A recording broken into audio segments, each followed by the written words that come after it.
Donc, voilà, la présentation porte sur l'intelligence artificielle au service de l'enseignement. Donc, il s'agit d'un travail d'un doctorant en sa première année. Donc, c'était en fait beaucoup plus un état de l'art sur ce qui se passe sur le plan stratégique, politique, par rapport au développement de l'intelligence artificielle et des différentes technologies au service de l'enseignement. Avant de passer, donc le travail a été fait par Bilal Ben Habib et puis Sana Zlafen. Travail encadré par moi-même et le professeur Rochdi à l'École nationale de sciences appliquées de Khinata.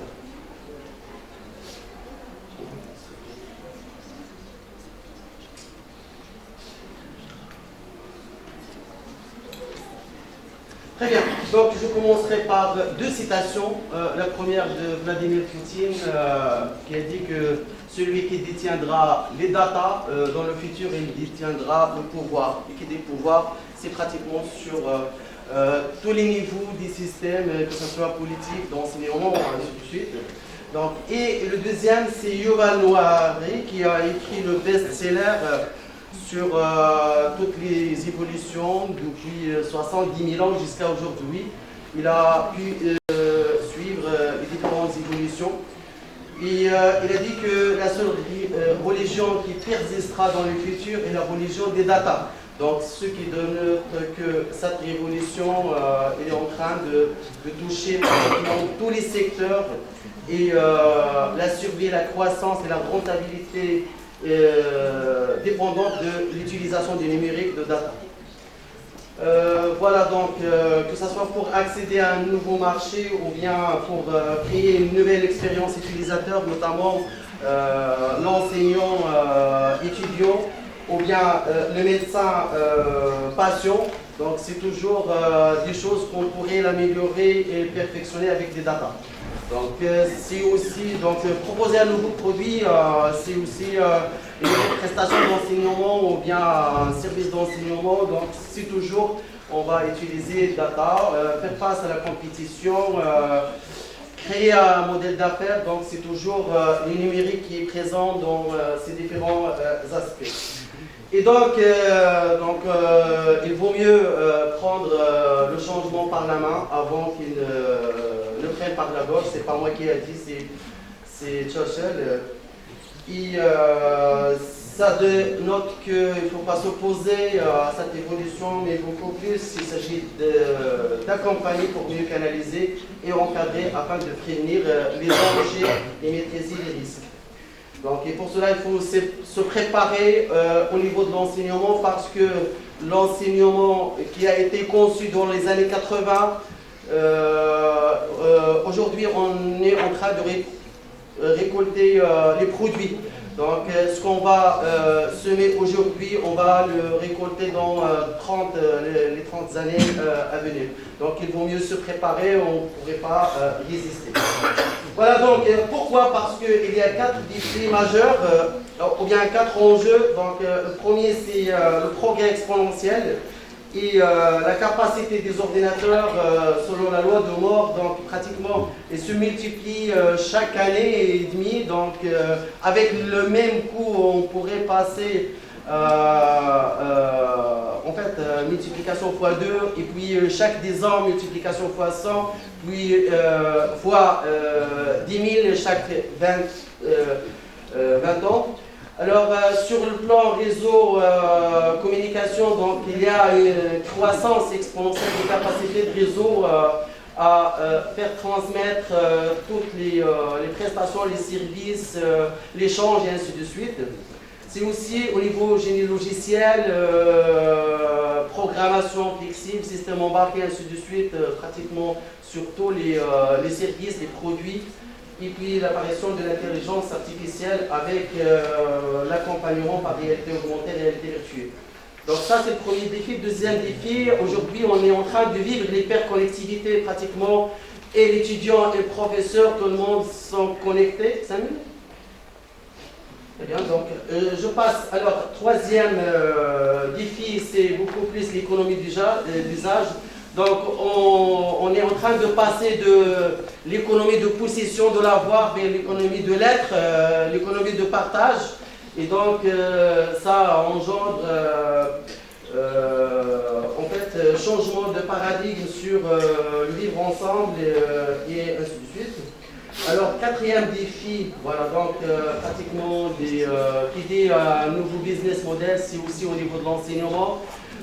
L'évolution de l'écosystème, c'est aussi, on parle aujourd'hui de multidisciplinarité d'apprentissage, donc on ne pourrait pas se permettre aujourd'hui d'enseigner la technique sans avoir un apport de psychosociologue ou bien d'un intervenant qui tape sur les autres aspects cognitifs.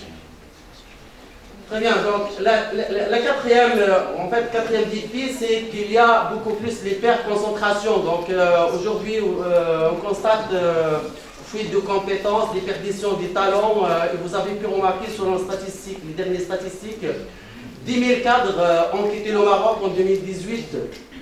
46% des cerveaux maghrébins émigrent vers l'Europe sont d'origine marocaine. Voilà, sont les statistiques qui montrent qu'il faut bien repenser les différents systèmes. Donc voilà, résumé des 4 défis qui génèrent des conséquences et par la suite il faut préparer d'autres valeurs, que ce soit au niveau de réactivité des systèmes, que ce soit par rapport à l'agilité, création d'innovation et aussi travailler dans les écosystèmes. Alors l'impact sur le plan, donc pratiquement un système qui ne se remet pas en cause chaque 3 ans, donc c'est un système qui est obsolète et aujourd'hui la seule chose que nous savons avec certitude sur le futur, c'est que cela impliquera les humains.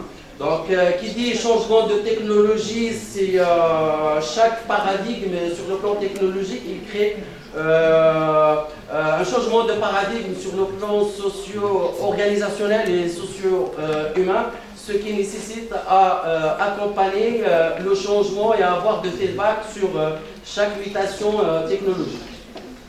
Alors d'autres impacts, c'est que aujourd'hui, donc le nouveau ne sort pas de l'ancien, mais apparaît à côté, donc il faut faire ruiner jusqu'à adaptation. Et donc, vous avez pu remarquer que sur les dernières statistiques, 39% des dirigeants pensent que les leaders qui vont émerger dans les 3 ans, donc, sont les gens qui utilisent data et l'analytique pour pouvoir faire des choix et faire des décisions. Sur le plan travail, donc l'objet de l'enseignement, c'est de satisfaire le milieu industriel, le milieu professionnel. Et donc, aujourd'hui, sur le travail, donc la composition de l'effectif évolue de permanent vers le temporaire. On assiste beaucoup plus à des CDD que de CDI. On assiste à recherche de freelance que de travail permanent. La rémunération passe par taille unique vers la personnalisation. Donc celui qui sera recruté beaucoup plus et doit montrer ses capacités à faire l'innovation et pas uniquement à reproduire, parce que la reproduction sera faite par la machine. Le développement des compétences, pratiquement, c'est les clés. Je ne pourrais pas introduire tout ce qui va. Très bien, donc voilà. Bon, donc on passe sur statistiques. Donc 70% de disponibilité des compétences sont des grands enjeux en fait sur le plan systémique. 36% quittent vers les entreprises les plus digitales. Donc c'est ce qui crée la motivation aussi aujourd'hui des jeunes. En fait, l'acteur de formation, l'enseignement, donc il doit beaucoup plus satisfaire les besoins avec des référentiels, des modèles qui doivent répondre à des fonctions associées. Donc on ne va pas se permettre au système d'enseignement aujourd'hui de produire des choses indépendamment de systèmes socio-économiques ou bien de systèmes industriels. Donc il faut beaucoup plus se baser sur l'analyse fonctionnelle. Chaque produit fabriqué ou bien chaque profil fabriqué doit être fabriqué ou bien produit selon un référentiel à partir de l'écoute et de l'analyse du besoin sur les métiers à préparer. Et, il faut conclure. pour conclure, le système d'enseignement, il doit produire aujourd'hui des bras et des têtes bien faites et bien pleines. Donc, il sera de la deuxième édition pour vous présenter l'intelligence artificielle dans le système d'enseignement.